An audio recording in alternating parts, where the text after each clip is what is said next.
What's going on, everyone? In this video I'm going to be showing you guys how to build yourselves a desktop PC. I'm going to be using some used parts here, but I'm going to be showing you some new alternatives you can get as well, and I will link those in the description below. But yeah, let's get straight into the video. So I'm going to start with the motherboard. In this case I've gone with the A320 DBS or 4 by ASRock. I don't recommend this board if you're buying like completely new parts, but in this case, with my CPU being a Ryzen 3 1200 that I had just lying around, that I got for a good deal actually, I bought it used, I decided that I was just going to go bare bones, one of the cheapest boards I could find, and it's got very basic features, and I'll show you now. I got an open box deal on this, so I paid just £40 for this board. If you don't care about overclocking, I guess it's fine, but I personally would not recommend this board if you're buying it new. But it's not a terrible board, and it's not a terrible looking board either. It's 2 DIMM slots, nothing special. 2 DIMM slots, you got your standard 24 pin or maybe 20 pin, I'm not sure. Haven't really looked into this board, just found that it was one of the cheapest on the market and was what I wanted to do for this build. So I'm actually just going to set this on top of this box and we'll move on to the CPU. As I've said, the CPU is the Ryzen 3 1200, and to install this, what you're going to do, you're going to lift up the latch here on the side, and you're going to take your CPU, and there is a triangle, a little gold triangle as you can see here, and there's actually a very small triangle on the board as well. I'll show you that here. There's a very small triangle in this corner here. It's grayed out, it's not gold, but basically you just take your CPU from the edges like so. Avoid touching the pins because these pins are extremely delicate, and you're just going to drop it in, and you just line it up, drop it in. It should just sit in. You don't need to put any pressure on it. Just give it a small little wiggle to make sure it's in the socket, and then you push your pin back down, and that is it. That's it secured. That is the CPU secured, and yeah, so now you have your CPU installed. Next, I'm going to move on to RAM. It's also a very easily installable component. This is the component that you would upgrade the most often if you were working with a pre-built. So a lot of people will know how to upgrade this anyway, or put this in. In this case I've gone with HyperX Fury. I think this is 2666 if I'm not wrong. It should say on it actually what it is. To install this, what you want to do is, there's a notch on the RAM, and you just want to line it up with the small notch on the board as you can see there, and then you're just going to push down firmly enough until you hear clicks on both sides, and that is the RAM installed. So we will move on to the next component. So the next part I'm going to install is a CPU cooler. Now to do this I'm going to need a screwdriver, just in this case, but in most cases if you're buying an AMD Ryzen CPU, it will come up one of these with this type of mounting system, so you'll actually have to remove these anyway. So while I remove these, I'm just going to talk about other options for motherboards and CPUs. So CPU first. Instead of getting this Ryzen 3 1200, they're about to release, AMD are about to release the Ryzen 3 3100 and 3300X, and they're €99 and €120 or €130 each, right? And they'll be far better than this, but this is the one I had lying around, so I'm just going to use it. But as well as that, the motherboard, you should get yourself at least a B450 if you're going with an AMD Ryzen chip, which, to be honest, you should get an AMD Ryzen chip. Intel have some very mediocre offerings right now, and it doesn't look like that's going to change too much anytime soon, although there's going to be a little bit more competitiveness from Intel's part very soon at the end of May. So anyways, onward with the build. And this is thermal paste. I'm going to need to put this on before installing the cooler, as this is like a little liquid layer that sort of sticks them together. Not sticks them together, but it causes a better heat transfer from the cooler, so you're going to end up at lower temperatures. I personally just go for a small line or a drop or whatever comes out of the tube, really. I don't go too heavy with it. Just a little bit like that should be enough. I've seen some people go kind of nuts with the thermal paste. Personally, it doesn't, personally I think it doesn't really matter, as long as, what really annoys me is when it goes over the edge, and it's very messy to clean up. It doesn't really affect thermals that much, what way you use thermal paste, but just don't go over the top with it, because it will negatively affect your performance. I've changed the orientation of the fan on the cooler, so normally they're like that, but in this case it's going to be like this. So I'm just going to set it down on the mounting screws, and I'm using a Phillips, I believe it's this is a PH2 screwdriver, Phillips 2, and these are spring mounted screws. But I'm just going to start and go corner to corner on them, making sure that I actually make sure they grip, because otherwise you're not actually doing anything. So that one is gripped. I don't think this one gripped when I originally started screwing that one down. It actually did grip. So I'm going to move on to these, and I'm just going to go corner to corner, and I'm not going to fully put any of them down. Don't worry about that noise, that's just a spring winding. And I just go corner to corner. I'm not going to finish any of them off until I'm at this fourth corner, and then I finish the fourth one off, and I'm just going to go back over these and fully tighten them off now that they are all catching on the threads of the mount. So finally, to make sure this cooler is fully installed, this cable here, it's a little 4-pin fan header,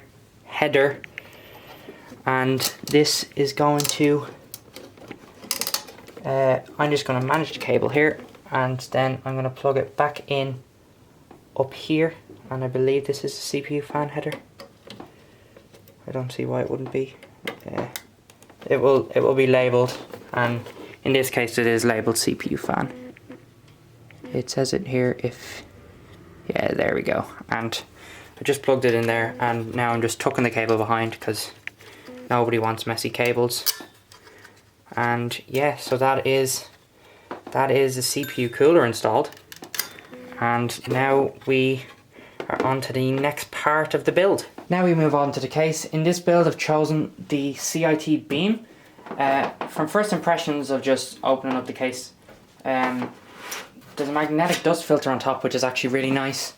That will keep obviously the dust out for if there's a fan up top. I don't think I'm putting a fan up top, but anyway, it's a cool little thing. Also, let's just peel the plastic really quickly.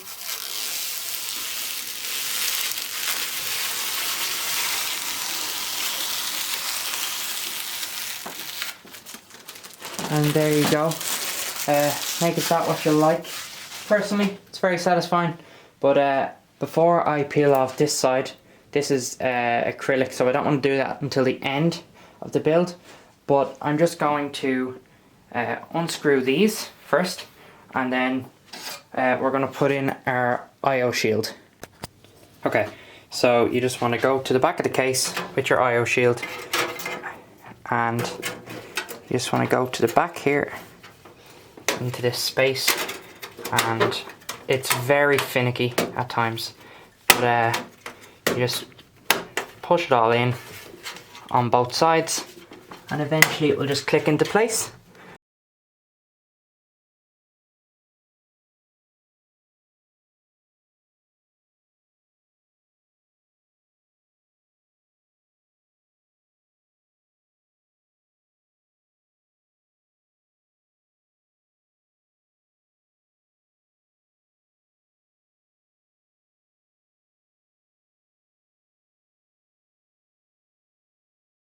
This is the bit that most PC builders forget to put in. It doesn't actually affect anything with the computer, apart from sometimes it lets a little bit of dust in the back, and it's very annoying. Plus, it's also very, very annoying to have a fully built computer and then have your IO shields there, and you have to actually take everything out to put it in, and it's a pain. So next step here is to make sure that all of your standoffs are in the right place. These are the little gold, or they could be silver sometimes, I think. Things, they're screw standoffs. In my case, one of them is wrong, so I'm just going to use a pliers to unscrew that, and then I'll move it to its correct location. It can be a little bit finicky. The first couple of times I've built the computer, I haven't actually needed to do this, which is really nice. Just pre-installed standoffs and stuff. Sometimes you can get a case, although it's not too common anymore, which won't actually come pre-installed with standoffs, so you have to install them yourself, which is a little bit more annoying, but you know, it's the way of the PC Master Race. So I'm just going to move this here. Okay, so I have my standoff installed. Next, I'm just going to take my motherboard, and you can see the IO shield is actually keyed out everything nicely. So you can just go ahead and push your motherboard in to its location, and the screw holes will line up with the standoffs. And then there is a little bag of screws that comes with the case, and if the case comes with a manual, which in my case I don't think it did, so you know, I'll have to work that one out for myself. But yeah, so some cases come with a manual, in which case I'll tell you which screws you want to use, but my screws aren't are just all thrown together. That's basically what you get for buying a cheap case. But you just want to screw them in all individually, so there's that. So I generally start with the middle screw. Well, not the middle, sometimes there's a center point on these boards, or a more like normal point, or a more centralized point I should say, on these boards, and that kind of just lines everything up nicely. So then you can just one by one go around the rest of the board, and in my case is 1, 2, 3, 4, 5, 6, and it's as simple as that. So you just install every one of those, and there's a hole lining right up with the standoff, and it's easy going. So yeah.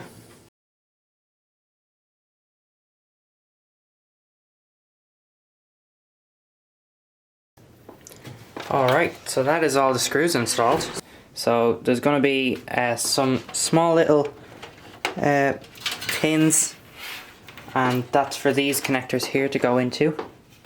These ones, camera please, there we go, to go into, and they're a little bit finicky. It's probably the hardest part of building a computer, is this, because if you get these wrong, or it's actually possible to get these wrong, because some of them aren't keyed, so you have no idea whether it's well, you do have an idea because it's labelled on the board and it's labelled on the little header itself. But if you get it wrong, you might not know what's happening and the computer probably won't switch on. But other than that, if you get these right, anything else is basically just up to troubleshooting. So yeah. Look at that, while I was off camera I caught myself being stupid here. I can't actually find a reset switch, which is very strange. Most cases have them. This case has the button, but I don't see the actual connector, which is extremely strange. But you know, we don't actually need a reset switch for it to work.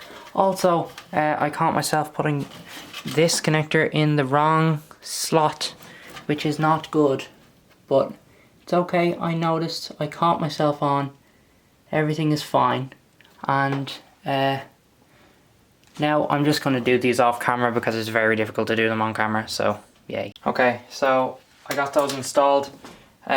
Just a quick thing, if you see separate connectors for power LED, the plus one will be labelled and the minus one will also be labelled.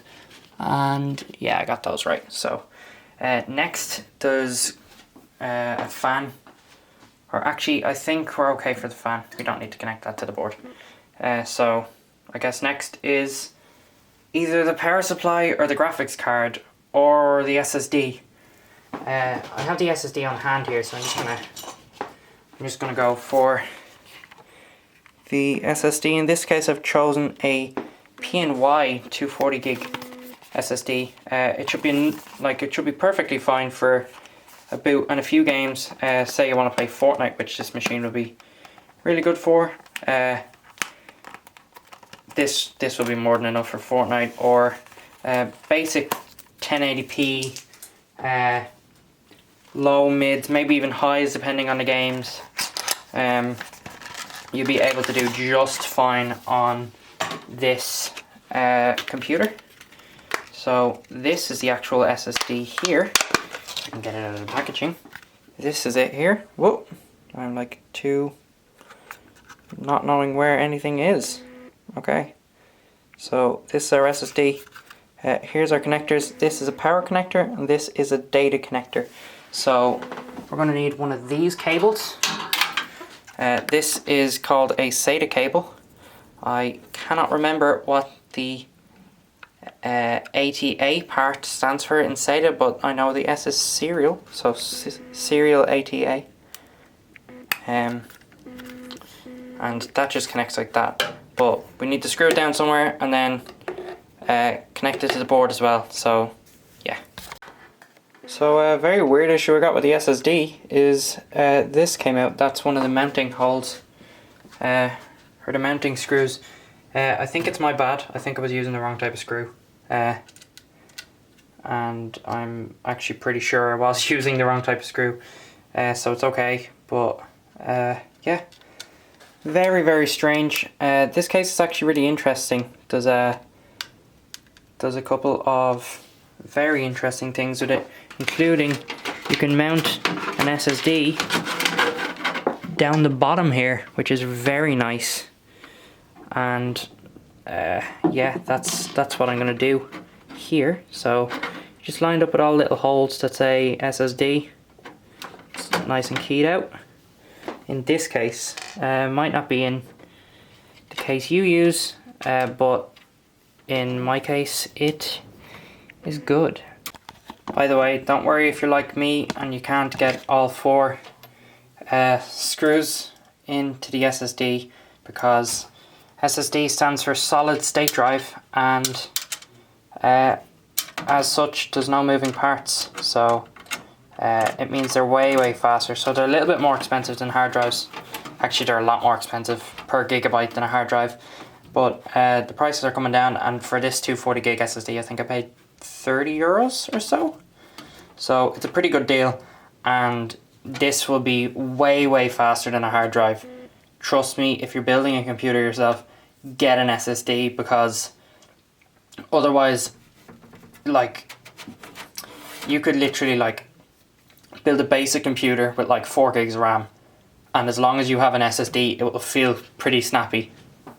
So yeah, I don't recommend doing that, by the way, especially if you're doing any sort of task other than basically just standard office use. Then, by the way, you take that cable that we plugged into the SSD and you just bring it around to the SATA ports, and you're just going to plug it into one of them. This can be a little bit finicky, especially if your cable is as resilient to hold its shape as mine is. But also, by the way, you can get them with L connectors, so you won't have to bend it like this. It will just be pre-bent like this. It will come with a little connector that's bent in that shape. And maybe I'm putting this in wrong. No, I'm not putting it in wrong. And it just clicks in. That's when you know it's in. It's when it's just clicked in very nicely. And now our SSD is installed, and that's not going to bother us for the rest of the build, which is really nice. I've chosen to go with the graphics card next just because I feel like it might be easier. So the there's a cover on the back here, and I'm just gonna get rid of that back cover. Your case may or may not have that back cover, so you know, that just fell off. I'll get it in a second. Just dropped a screw as well. That's amazing. So in this build, I've gone with my old graphics card from my main computer, which is an Asus Strix 1050 Ti. It's something special, but 1080p mid to high and ultra in some games, and this runs fine. It's used, but it's in pretty good condition. So there are small little things, I don't even know what they're called, PCI covers is what they're called. So this slot here is called a PCI slot, and these here are the covers. So to line up the graphics card, now there's a cover on this actually there, but just what I do is I line it up and I just make sure I'm going into the right slots, in which case it's going to be these two, because this is a 2-slot card.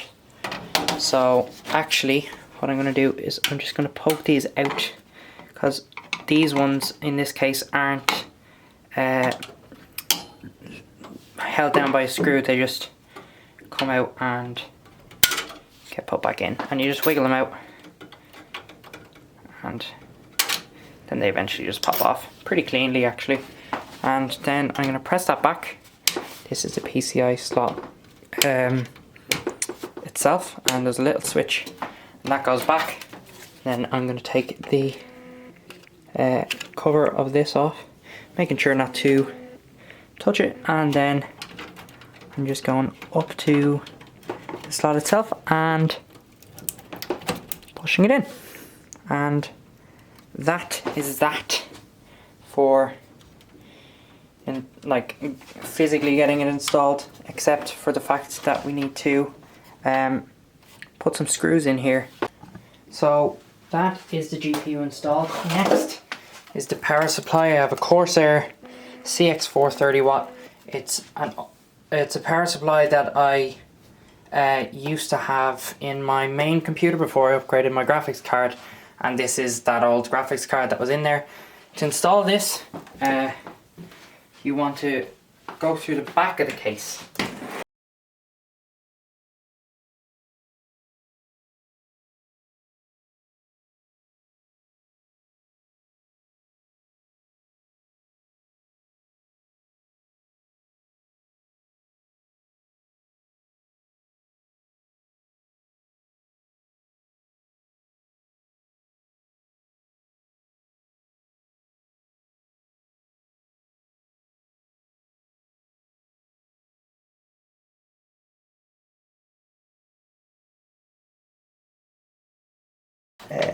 You need to screw in, and they use this particular type of screw. It's here. It's one of these. Whatever. 4 of those go in the back.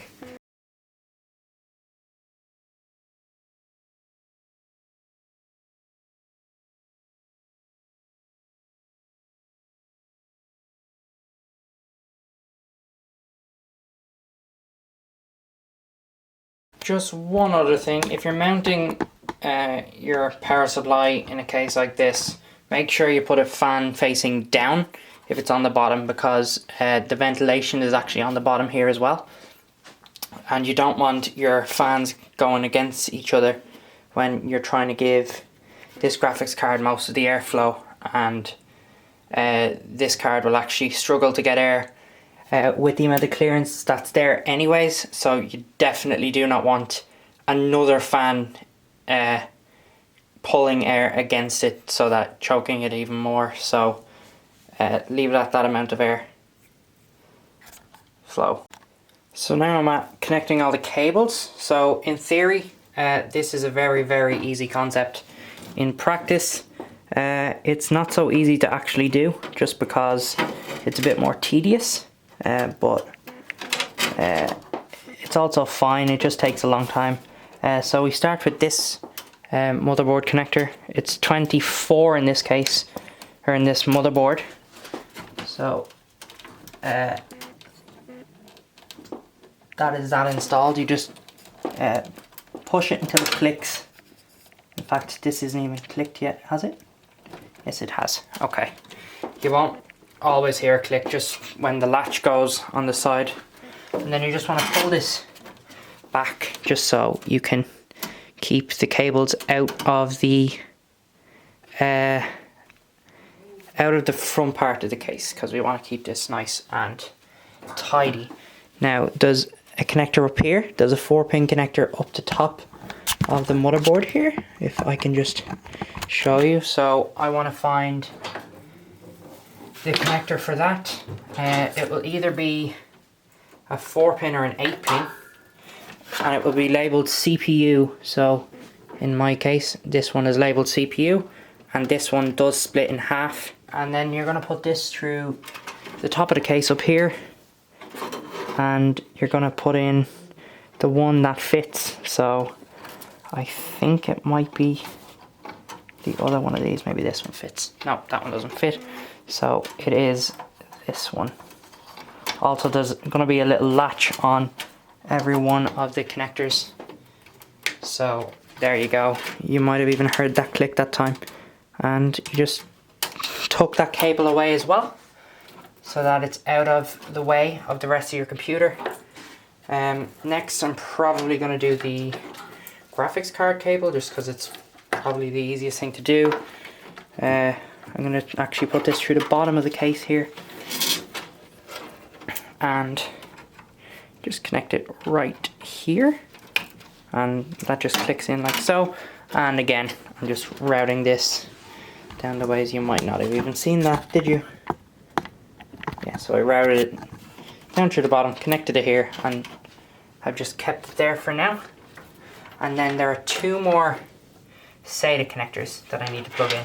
One of them is for the fans, so you can see that here, and I just plug these in like so. Oh, like so, I should say.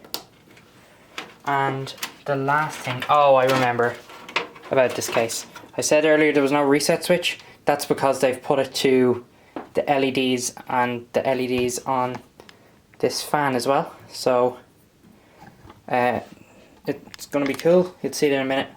And the last thing we need to do is plug in our SSD. So I'm going to do that now. I'm going to find where our SSD is, and I probably shouldn't have left his till last, because it's also probably going to be the most tedious of the entire lot of them to actually connect. But just make sure you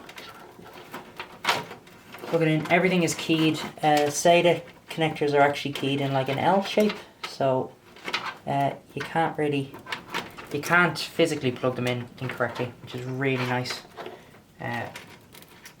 But you can struggle to connect them, and that is what is happening to me right now. So, you know, that's life, I guess. But I will see if I can get this connected now. Now, possibly the most important part is the peel. So it's time for the peel. And obviously you should do this before you put the thumb screws on, but you know what, I wanted to do it at the end, so I'm going to screw this back in. It's not as good an effect, but you know what, it's the cleanest way to do it, isn't it? So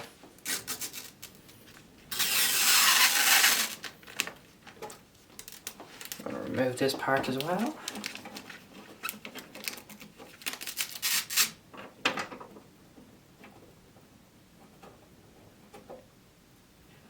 The side panel here is acrylic, which extracts it a lot easier.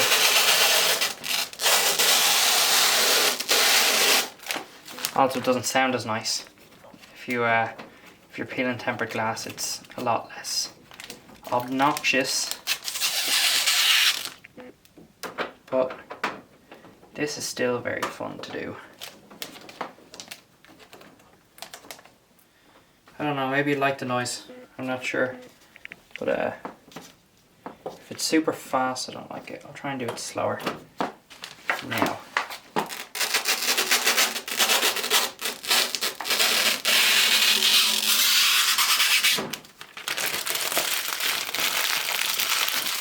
And there we go. That is how to build a PC. So that's it actually built. The only thing left to do now is to plug it in and test it. Technically I just gave myself bad GBs by putting the side panel on and, you know, not actually testing it. But I'm going to go downstairs and test it now, and I'll show you what it looks like. Alright, so moment of truth time to see if the PC works. So we have lights, so we know we've connected the power switch right and everything, and now we just need to wait for the monitor to see if it pops up with something, and it has. So that's called a post, and we've passed the post. Now there's no Windows installed on this. I haven't done any of that yet. When you build your own computer you have to install Windows as well, but yeah, I'll show you some shots of it with the lights off as well. One other thing, you can change the lights on the case by just pressing the button on the top here, and it changes to all sorts of things. This one's just pure red, and oh, this one actually it blinks, and this one kind of just changes multicolor. This one also does, but it's it goes backwards as well. I didn't realize that. This one's a solid red, next one's solid green, next one's solid blue, solid pink, solid like teal, and solid yellow and solid white then, and then you get a full mixture color. I do like this one, and then you have off and it goes back to normal then. So yeah, if you like this video, click the thumbs up. If you like this video, click the thumbs up. If you didn't, you know what to do. And yeah, if you also like this video, please consider subscribing. I would appreciate that very much. And yeah, thanks for watching. See you guys in the next video.